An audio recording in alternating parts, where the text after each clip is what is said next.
पिछले शांति संवाद में मैंने कहा था कि चुने गए 42 लोग, जिनमें 21 महिलाएं और 21 पुरुष रहेंगे, वे पहले अपने ग्राम को ग्राम धाम बनाएं।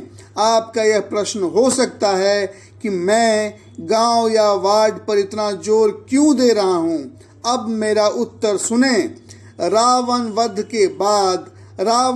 के बाद लक्ष्मण जी राम जी से कुछ दिन लंका में रहने के लिए कहते हैं, क्योंकि यह लंका सोने की बनी हुई है और बहुत ही सुंदर है। तब राम जी कहते हैं, जननी जन्मभूमिश्च स्वर्गादिपि गरीयसी, जननी जन्मभूमिश्च स्वर्गादिपि गरीयसी। इसका मतलब है, हे लक्ष्मण, यह लंका तो गोल्ड की बनी हुई है, यह लंका तो स्वर्णमयी है, लेकिन मुझे यह लंका पसंद नहीं। मेरे लिए माता पिता की भूमि, मेरी मातृभूमि स्वर्ग से भी अधिक प्रिय है, क्योंकि माता पिता, नाते रिश्ते और पूर्वजों की भूमि लंका की तरह संपन्न नहीं होने पर भी उससे ज्यादा सुखदायिनी है। भगवान राम जी का यह जवाब सुनकर आप भी समझ गए होंगे कि मैं क्यों आपके गांव के बारे में कह रहा हूँ। वैसे भी मेरा आपसे एक प्रश्न है। कई लोग कई धाम के यात्रा पर जाते हैं, पर मुझे लगता है कि ऐसे लोगों को पहले अपने गांव को ही ग्राम धाम बनाना चाहिए। आप खुद सोचें, राम जी कभी ससुराल नहीं गए, राम जी किसी धाम की तीर्थ यात्रा पर नहीं गए। राम जी ने तो अयोध्या को ही, अपनी जन्मभूमि को ही धाम बना दिया। भगवान राम जी के हर सांस में, भगवान राम जी के हर सांस में, भगवान राम जी के हर धड़कन में उनकी जन्मभूमि अयोध्या का ही स्थान था। इसलिए मैं अपने प्रवचनों में बार बार यह कहता हूँ कि जो प्राण अपने ग्राम के काम न आए, उसके जीवन में भगवान राम न आए। जो प्राण अपने ग्राम के काम न आए, उसके जीवन में भगवान राम न आए। मुझे लगता है कि मेरी बातों से अब आपको थोड़ा बहुत उत्तर मिल गया होगा। अब एक और बात, आप सबों से एक प्रश्न है। आप बताएं, अयोध्या का मतलब क्या होता है? सोचें, सोचकर बताएं।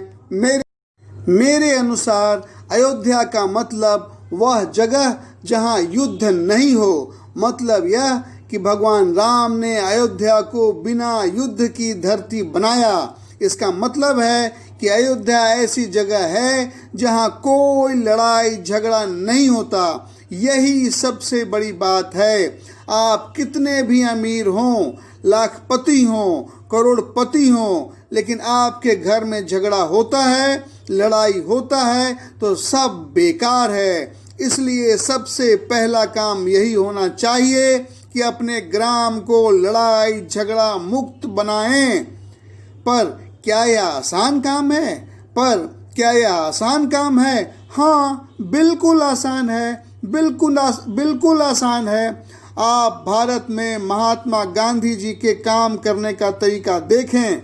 आप भारत में विनोबा भावे जी के काम करने का तरीका देखें। आप भारत में जयप्रकाश नारायण जी के काम करने का तरीका देखें।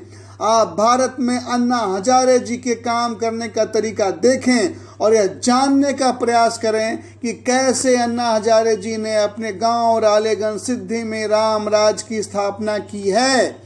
अन्ना हजारे का काम करने का तरीका और महात्मा गांधी, विनोबा भावे, जयप्रकाश नारायण जी के काम करने के तरीके पर अपना ध्यान केंद्रित करें। सबसे आसान तरीका महात्मा गांधी जी का है। महात्मा गांधी जी उपवास करते थे, महात्मा गांधी जी सत्याग्रह करते थे। आप भी यही काम करें, आप भी वही काम करें। आपको धीरे धीरे यह साफ होने लगेगा कि महात्मा गांधी जी के उपवास और सत्याग्रह में बहुत ताकत थी। महात्मा गांधी जी ने अपने उपवास और सत्याग्रह को ही हथियार बना करके अंग्रेजों से देश को मुक्ति दिलाई। वैसे अंग्रेज जिनका शासन पूरी दुनिया में था, वैसे अंग्रेज जिनके बारे में कहा जाता था कि अंग्रेजों के शासन में सूरज कभी डूबता नहीं है। आप समझ सकते हैं कि अंग्रेजों का शासन दुनिया के कितने देशों में रहा होगा, पर उन अंग्रेजों से भी गांधी जी के लड़ने का सिर्फ एक ही हथियार था और वह हथियार था उपवास और सत्याग्रह। इसलिए आप भी धीरे धीरे उपवास और सत्याग्रह की ताकत को समझें। सबसे पहले आप धीरे धीरे अपने मन में यह बात बैठा लें कि राम राज का मतलब है सुख शांति का राज, और सुख शांति का राज वहीं होगा जहां लड़ाई झगड़ा नहीं होगा। इसलिए सबसे पहले सरकारी व्यवस्था से दूरी बनाएं, पुलिस से दूरी बनाएं। राम राज पुलिस राज नहीं था। रामचरितमानस में कोई पुलिस, कोई कलेक्टर की चर्चा नहीं है। सुख शांति की बात में पुलिस का कोई काम भी नहीं है। सुख शांति तो संस्कार की बात है। सुख शांति तो साधु संतों की बात है। आप कबीर को सुने।